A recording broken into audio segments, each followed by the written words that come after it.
चौथी शक्ति के रूप में प्रशांत किशोर की मौजूदगी पूरे बिहार के लिए संकेतक है और होश उड़े हुए हैं दोनों गठबंधनों के कि प्रशांत किशोर पता नहीं कहां किसकी सेहत बिगाड़ रहे हैं। हम एक ट्रेंड देख रहे हैं ज्ञानेश्वर जी, ये ट्रेंड हम देख रहे हैं जब से बिहार बदलाव की यात्रा उन्होंने शताब्दी एरा से शुरू की है, तब से हर सभा में भीड़ जुट रही है, हर जगह लोग जुट रहे हैं। और हम लोग पहले दिन से जो उनका कोर अब ऐसा लग रहा है, जैसे जैसे चुनाव नजदीक आ रहा है वैसे वैसे ऐसा लग रहा है कि जो बदलाव का आकांक्षी वर्ग है बिहार का, जो बिहार में बदलाव देखना चाहता है, जिसको पहले अब इस बात को इस तरह से समझिए कि एक वर्ग था जो आरजेडी को वोट नहीं देना चाहता है, बड़ा वर्ग है बिहार में जो नहीं देना चाहता है, जिसके दिमाग में उसकी स्थिति में है आरजेडी की पुरानी बातें वो नहीं देना चाहता है।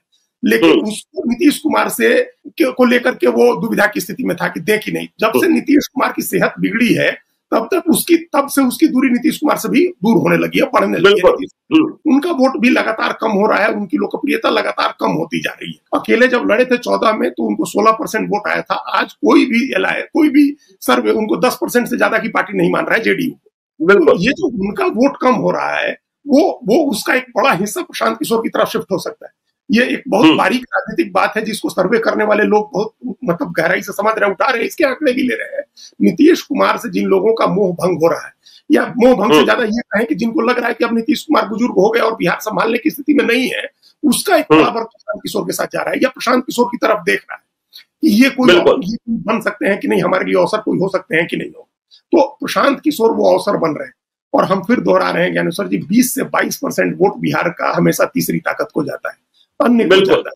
78 से 80% वोट ही बढ़ता है दोनों गठबंधनों के बीच में। तो उसका मालिक कौन है?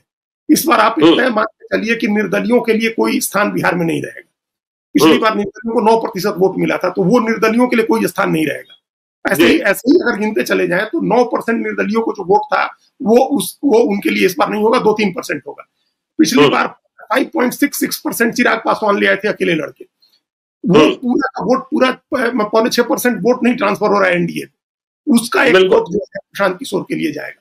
3.5% के करीब वोट आया था उस गठबंधन को जो ओवैसी और उपेंद्र कुशवाहा और देवेंद्र यादव और बसपा का था, तो वो भी खत्म है इस बार। तो इन सब से निकल के एक वोट का परसेंटेज 10% 12% प्रशांत किशोर के पास आएगा।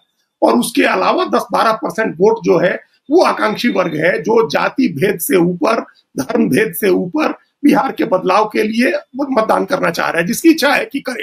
जो आदर्शवादी युवा है, जो आइडियलिस्ट युवा है, या जो आइडियलिस्ट बुजुर्ग है, जो लोग सरकारी नौकरियों से रिटायर हुए हैं, जो लोग सेना से रिटायर हुए हैं, जो लोग दूसरी जगह नौकरी करते थे लौट के गांव आए हैं अपने, ऐसा एक बड़ा वर्ग है जो प्रशांत किशोर में एक संभावना देख रहा है। हमने कितने ज्ञानेश्वर जी दिल्ली रहने वाले दर्जनों रिटायर्ड आईएएस, आईपीएस, आईआरएस के अधिकारी मिलते हैं और वो कहते हैं कि प्रशांत किशोर में उम्मीद है।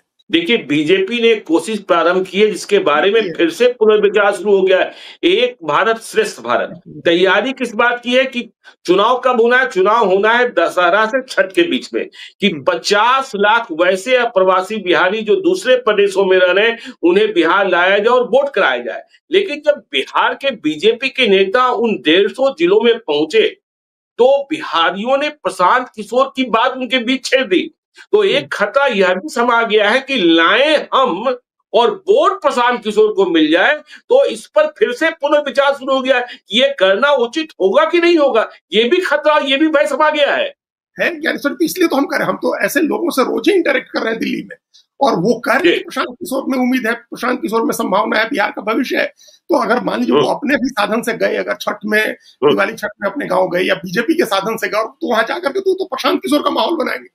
तो हमने कहा 10-12% तो वो पॉलिटिकल वोट है, फ्लोटिंग वोट, जो पिछली बार चला गया था चिराग पासवान को या उपेंद्र कुशवाहा ओवैसी के गठबंधन को या निर्दलीय को, उसका एक बड़ा वोट जाएगा प्रशांत किशोर को।